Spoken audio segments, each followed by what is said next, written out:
और मैंने आपको ये बहुत क्लियरली बताया है कि माँ ललिता, माँ त्रिपुर सुंदरी और माँ षोडशी एक नहीं हैं, ये अलग अलग रूप हैं। माँ, अभी मैं चंद्र बिंदु को हटा रहा हूँ, सिर्फ माँ।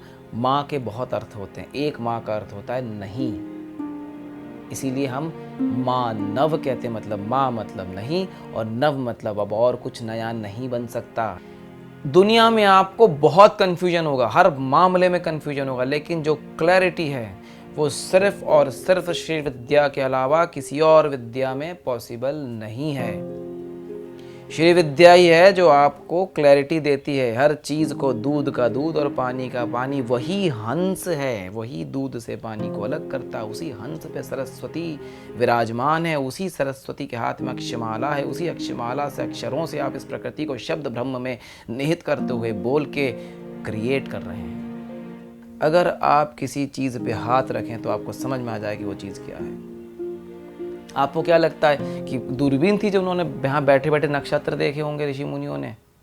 उनके पास माइक्रोस्कोप था क्या जो वो किसी पत्ती के अंदर घुस के देखें कि वो उससे कौन सी चीज़ आपके आयुर्वेद में कौन सी बीमारी को ठीक करेगी? या उन्होंने ट्रायल एंड एरर पर देखा, एक्सपेरिमेंट करके? नहीं भाई, श्री विद्या, चाहे लोपामुद्रा हो, चाहे अगस्त हो, कोई भी हो, नारद हो, उसी में जब हम क को जोड़ते हैं, जो हमारा पृथ्वी तत्व है जिसको स्थापित किया जाता है, और उसका विस्तार करते हैं आ लगा के, तो वो मातृका बन जाता है। विष्णु का भी जन्म है और उनका भी लय है, सबका है, ब्रह्मा का भी है, विष्णु का भी है, रुद्र का भी है, ईश्वर का भी है, सदाशिव का भी है। चौथा सवाल होगा आज का, जो क्षर होते हैं वो कलाओं में इन 5 तत्वों का उदय होता है, जिसमें अन्न भी है, जिसमें वाक भी है, जिसमें प्राण भी है, अन्नाद भी है। ये उस अक्षर के व्यापार पर ही उत्पन्न होते हैं, और यही विकार हैं, और इसी विकारों से सृष्टि बनती है, और इसी तरीके से मानव बने हैं। माँ आकाश तत्व है, और उस आकाश तत्व का विस्तार माँ है। माँ में आ की मात्रा, वही प्रकाश और विमर्श के भेद को धारण करते हैं। वही आकाश जो है वो प्रकाश को अलग करता है। प्रकाश मतलब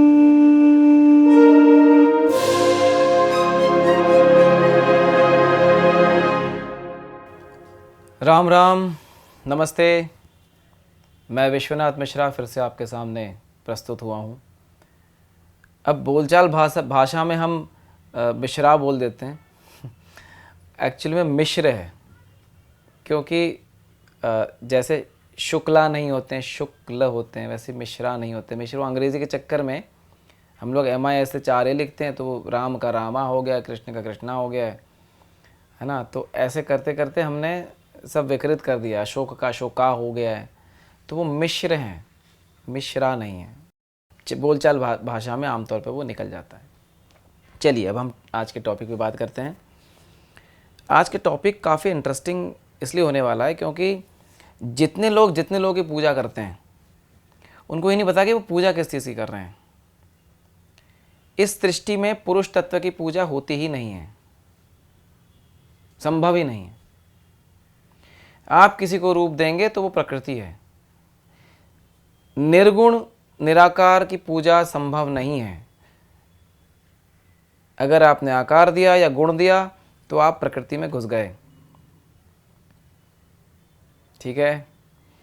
तो जैसे हमारे जो तंत्र हैं, वैष्णव तंत्र है, सौर तंत्र है, गाणपत्य तंत्र है, मतलब जो गणेश जी से जुड़े हुए हैं।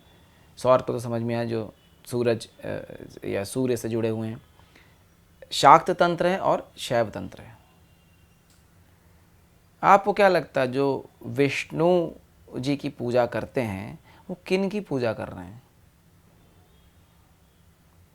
आपने उनको आकार दिया तो वो क्या कहलाएंगे? उनका आकार किस रूप में व्यक्त हो रहा है वो गोविंद, विष्णु, बिल्कुल करेक्ट है। लेकिन वो जो विष्णु हैं, जब आप उनकी पूजा कर रहे हैं, इसीलिए जैसे मैंने आपको बताया, जब पहले भी मैंने आपको बताया था, जब प्रभु श्री राम जन्म लिए और जब उन्होंने अपने गुरु से गुरु दीक्षा ली, तो उन्होंने श्री विद्या की दीक्षा ली, तभी वो श्री राम कहलाए। जब कृष्ण पैदा हुए और जब उन्होंने मनुष्य शरीर में रहकर दीक्षा ग्रहण करी तो वो श्री कृष्ण कहलाए। वैसे ही जब हनुमान जी को आभास हुआ तो वो श्री हनुमान कहलाए। श्री विद्या के बाद ही उस श्री का महत्व है। जो वैष्णव तंत्र है या गाणपत्य तंत्र है या सौर तंत्र है वो भी शक्ति की ही पूजा कर रहे हैं। जो शैव तंत्र है वो भी शक्ति की पूजा कर रहे हैं। जो शाक्त तंत्र है वो तो शक्ति की पूजा कर ही रहा है। रूप बदल जाते हैं। इसी कारण श्रीमद् भगवत गीता होता है। वो श्री ही मुख्य है, वो श्री ही प्रमुख है। आप किसी भी देवता का नाम लीजिए, आप श्री का उच्चारण किए बगैर रह ही नहीं सकते। महादेव की बात अलग है, उनको श्री नहीं कहा जाता क्योंकि वहाँ दूसरे विज्ञान का विषय है, वो मैं आपको अगले किसी वीडियो में बताऊंगा। जहाँ पर जिस भी देवता को की पूजा की जाती है, आप शक्ति की ही पूजा कर रहे हैं। मैंने एक वीडियो में पहले भी बताया है कि जो देखिए माँ ललिता का तो मैंने बताया हुआ है, जो ललिता सहस्त्रनाम में है भी, है ना, जो मैंने वीडियो में एक्सप्लेन भी किया था। आप चाहे उसे जाके देख लीजिए। मैं दोबारा से उसको एक्सप्लेन करके समय यहाँ पे नहीं व्यर्थ करूँगा क्योंकि काफ़ी लोग उसे देख चुके हैं ऑलरेडी। तो उनके आसन पर आपको पता ही होगा कि कौन कौन से देवता कैसे कैसे लेके बैठे हैं। नीचे ब्रह्मा, गोविंद, रुद्र, ईश्वर बैठे हुए हैं, सदाशिव लेटे हुए हैं, उसके ऊपर वो विराजमान है। तो वो व्यक्त रूप हैं, वो श्री का व्यक्त रूप है। क्योंकि अव्यक्त रूप जो महात्रिपुर सुंदरी हैं वही श्री हैं। उनका व्यक्त रूप ललिता है, माँ ललिता है। और मैंने आपको ये बहुत क्लियरली बताया है कि माँ ललिता, माँ त्रिपुर सुंदरी और माँ षोडशी एक नहीं हैं। ये अलग अलग रूप हैं। इनके आयुध, इनके अस्त्रों का भेद है, चेंज हुआ है। यहाँ से अस्त्र यहाँ पलटेंगे, रूप बदल जाएगा। मैंने पहले एपिसोड में भी आपको बताया है कि क्यों विष्णु के 24 रूप हैं और वो कौन से 24 रूप हैं। 4 अस्त्र को चेंज कर दीजिए, यहाँ का अस्त्र उठा के यहाँ डालिए, यहाँ का अस्त्र यहाँ डालिए, रूप बदल जाएगा। फिर अस्त्र को चेंज करिए, फिर रूप बदल जाएगा। सबका अपना अपना कार्य है। तो आप शाक्त तंत्र हो, शैव तंत्र हो, गणपत्य तंत्र हो, वैष्णव तंत्र हो, ये सब के सब शक्ति की पूजा कर रहे हैं। अगर आप श्री हरि के पास जाएंगे, विष्णु जी के पास जाएंगे और आप उनसे बोलेंगे मुझे आपके चरणों में स्थान चाहिए, तो वो आपको बैकुंठ लोक लेके पहुंच जाएंगे। अगर कृपा रही उनकी तो वो उनके लोक में आपको स्थान दे देंगे, उनके चरणों के पास। अगर आप उन्हें बोलेंगे कि भैया आप मुझे सत्य से अवगत कराइए, मुझे सत्य के बारे में बताइए, मुझे आप इस ब्रह्मांड के बारे में बताइए, मुझे आप सत्य का ज्ञान कराइए, तो वो अपने इष्ट के पास लेके जाएंगे जिनकी वो पूजा करते हैं। हमारे सनातन धर्म में किसी देवी की आंख बंद नहीं है, पर ब्रह्मा जी आंख बंद करके किसके ध्यान में बैठे हुए हैं? विष्णु जी आंख बंद करके किसके ध्यान में लेटे हुए हैं? शंकर बैठे हैं, महादेव बैठे हैं आंख बंद करके, किसके ध्यान में बैठे हुए हैं? ईश्वर बैठे हुए हैं विग्रह में ध्यान आंखें बंद करके, किसके? सदाशिव लेटे हुए हैं ध्यान आंखें बंद करके, किसके ध्यान में लेटे हुए हैं? आंखें बंद करके तो ध्यान, कभी किसी देवी का देखा आंखें बंद करके ध्यान में बैठी हूं? वो जागृत हैं क्योंकि वो जननी है, वो माँ है। यही जो शब्द है माँ, माँ, अभी मैं चंद्र बिंदु को हटा रहा हूं, सिर्फ माँ। माँ के बहुत अर्थ होते हैं। एक माँ का अर्थ होता है नहीं, इसीलिए हम माँ नव कहते हैं। मतलब माँ मतलब नहीं, और नव मतलब अब और कुछ नया नहीं बन सकता, ये इससे नया कुछ नहीं बन सकता। माँ नव बना, तो हम सबसे लेटेस्ट कृति हैं, हमसे नया कुछ नहीं बना है। वो जो म है वो आकाश तत्व है, म आकाश तत्व है, और उस आकाश तत्व का विस्तार माँ है। म में आ की मात्रा। आकाश तत्व जो है वो ह तत्व है, वो निर्गुण निराकार की बात हो रही है।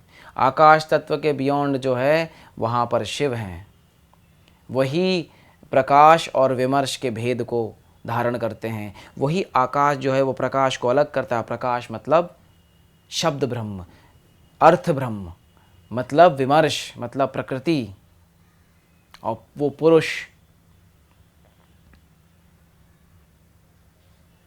ठीक है,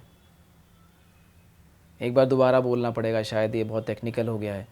प्रकृति और पुरुष ये मिला के सृष्टि का निर्माण करते हैं। इन्हीं के बीच में मैथुन होता है। मैथुन के बहुत सारे प्रकार हैं। अगर सगुण गुण में जाएंगे और एक स्त्री का शरीर और एक पुरुष का शरीर बनाया जाएगा तो वो मैथुन अलग किस्म से होगा।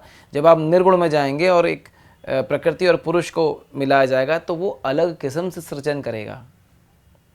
क्योंकि भैया जो आप जिस मैथुन की बात कर रहे हैं, जिस संभोग की बात कर रहे हैं, वो तो शरीर में हो सकता है। जब शरीर नहीं है, जब तत्व के रूप में, तब कैसे करेंगे? ज़रा सोच के देखिए वो किस तरीके की एनर्जी होगी, वो कैसे सृजन करता होगा, सृष्टि का निर्माण कैसे होता होगा। जब जब शक्ति है तब तब सृष्टि है। जिस रूप में आप देख रहे हैं, चाहे वो कृष्ण हो, चाहे वो राम हो, चाहे वो हनुमान हो, चाहे वो कोई भी हो, रूप मतलब ही प्रकृति है। और उसके बाद श्री का औचित्य है कि वो कैसे आपको उस श्री विद्या तक लेके जाए और आप उस श्री को अपने जीवन में समझें। ये जो आप क्लैरिटी की बात कर रहे हैं ना, ये जो क्लैरिटी से बताया जा रहा है, यही श्री विद्या का मुख्य अंश है, यही श्री विद्या है। दुनिया में आपको बहुत कन्फ्यूजन होगा, हर मामले में कन्फ्यूजन होगा, लेकिन जो क्लैरिटी है वो सिर्फ और सिर्फ श्री विद्या के अलावा किसी और विद्या में पॉसिबल नहीं है। श्री विद्या ही है जो आपको क्लैरिटी देती है हर चीज़ को। दूध का दूध और पानी का पानी, वही हंस है, वही दूध से पानी को अलग करता। उसी हंस पे सरस्वती विराजमान है, उसी सरस्वती के हाथ में अक्षमाला है, उसी अक्षमाला से अक्षरों से आप इस प्रकृति को शब्द ब्रह्म में निहित करते हुए बोल के क्रिएट कर रहे हैं।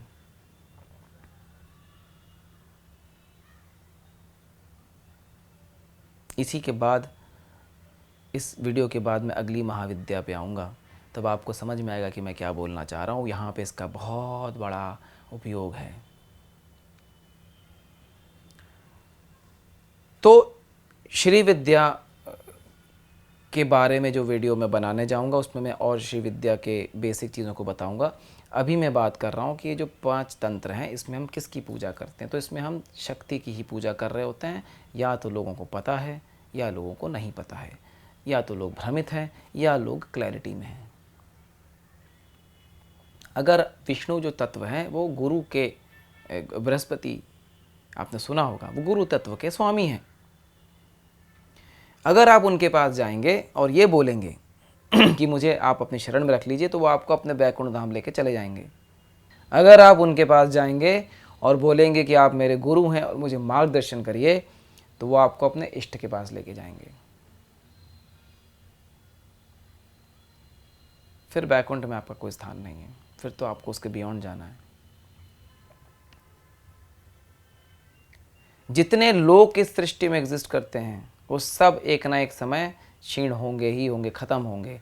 जैसे कि वैकुंठ धाम है, वो वैकुंठ लोक है, वो ख़त्म होगा। जैसे बना है वैसे समाप्त भी होगा। विष्णु का भी जन्म है और उनका भी लय है, सबका है। ब्रह्मा का भी है, विष्णु का भी है, रुद्र का भी है, ईश्वर का भी है, सदाशिव का भी है। ये जो माया है, देखिए माँ फिर से आ गया। अब हम आकाश तत्व पे थे, वहाँ हम यहाँ चले आए। तो माँ शब्द में जो आकाश तत्व है, ठीक है, वो जो आकाश है माँ जिसका विस्तार है, उसमें जब चंद्र बिंदु लगाया जाता है तो वो जो बिंदी है वो प्रकृति है। क्यों? अर्धमात्रा स्थिता नित्या यानुच्चार्या विशेषतः त्वमेव संध्या सावित्री त्वं देवी जननी परा त्वत्तद्धारिते विश्वं त्वत्तत्सृज्यते जगत् त्वत्तत्पाल्यते देवी त्वमस्सन्ति सर्वदा विशिष्टो सृष्टिरूपा त्वं स्थितिरूपा च पालने। अर्धमात्रा में स्थित हैं और अर्धमात्रा जो है वो नासिका के साथ जब जुड़ती है तो वो आकाश तत्व पे पहुंचती है और वही आकाश तत्व में माँ में बिंदी लगा के माँ बनता है। इसीलिए हम जननी को माँ कहते हैं।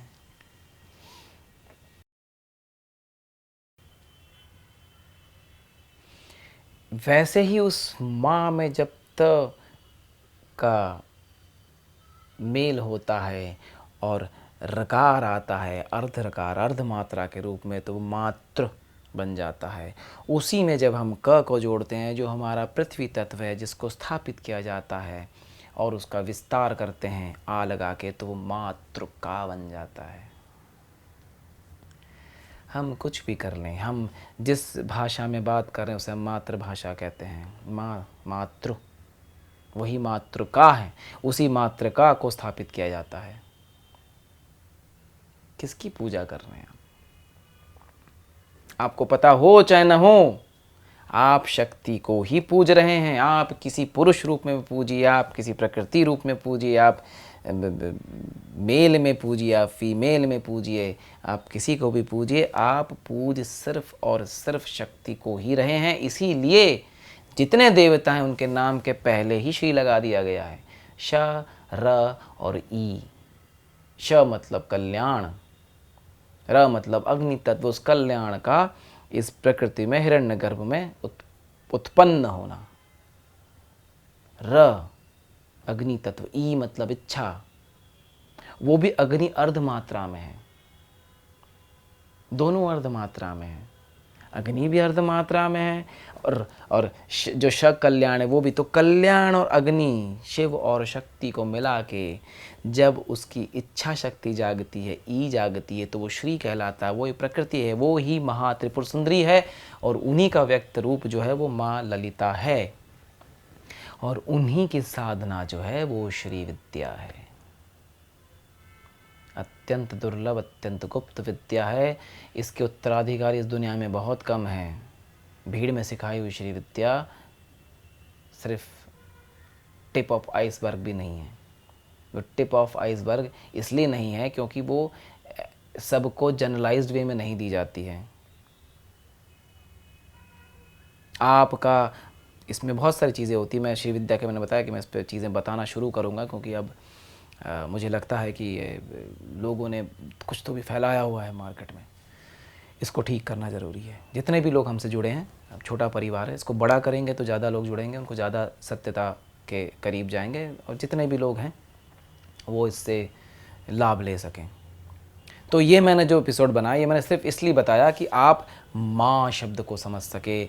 माँ में जब चंद्र बिंदु लगेगा तो वो माँ हो जाएगा। नासिका। इस तरीके से आप इस दृष्टि को धीरे धीरे धीरे धीरे समझेंगे। क्लैरिटी, श्री विद्या का सबसे मुख्य कार्य यही है कि आपका जो चित्त है उसको इतना सक्षम कर दे कि आप क्लैरिटी से चीज़ों को देख सकें।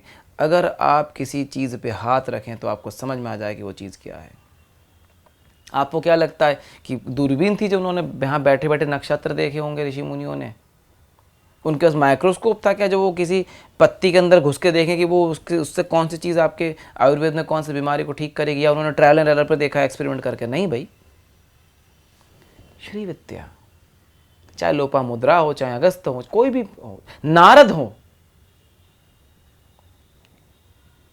उन्होंने जब श्री विद्या ग्रहण करी, उनको मिला, वो उसके अधिकारी हुए, फिर वो किसी वनस्पति को देखेंगे तो बता देंगे कि ये पत्ती में क्या है और किस लिए काम आने वाला है। किसी सितारे को देखेंगे तो बता देंगे वो क्या है। किसी ग्रह को देखेंगे तो बता देंगे वो कैसे घूम रहा है। यहीं पे क्लैरिटी के साथ हर एक चीज़ बिल्कुल क्रिस्टल क्लियर हो जाएगी आपके जीवन में। सबसे पहला काम तो ये करिए आप, जैसा मैंने बताया है कि अंग्रेज़ी को करिए सिर्फ वहीं तक सीमित जहाँ तक उसकी बहुत ज़्यादा आवश्यकता हो, और आइए संस्कृत की तरफ। संस्कृत निष्ठ होके हिंदी का उपयोग करिए, देवनागरी का उपयोग करिए, और किसी भी लिपि का उपयोग नहीं करिए। आपको टाइप करने में दिक्कत होती है कंप्यूटर पे, आप हाथ से लिखिए। हमारे शरीर में चक्र हैं, उस चक्र पे हर एक देवी स्थापित हैं। आपको पता है ये बात? इस पे मैं एक वीडियो दूंगा डिटेल में आगे। इस वीडियो को इतना ही रखते हैं, क्योंकि इसका उद्देश्य यही था कि जो हमारे पंचतंत्र हैं, उन पांचों तंत्र में पूजा सिर्फ एक की जाती है, वो है शक्ति की। चाहे वो वैष्णव तंत्र हो, चाहे वो गणपत्य तंत्र हो, चाहे वो शैव तंत्र हो, चाहे वो शाक्त तंत्र हो, चाहे वो सौर तंत्र हो, कोई भी तंत्र हो, पूजा उन्हीं की हो रही है। रूप बदल गए हैं। H2O एक कॉम्बिनेशन है, उसको आप ठंडा करेंगे तो बर्फ़ बन जाएगा, रूप बदल गया।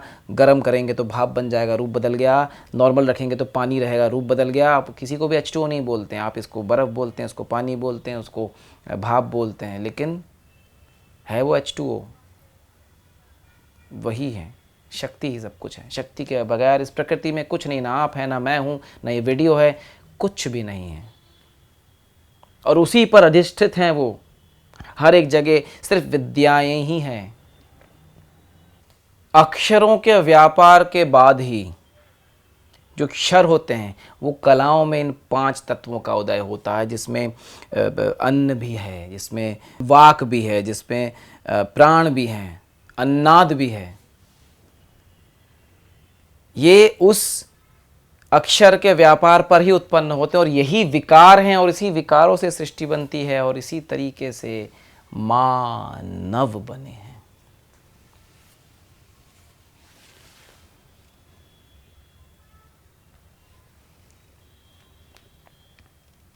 चौथा सवाल होगा आज का,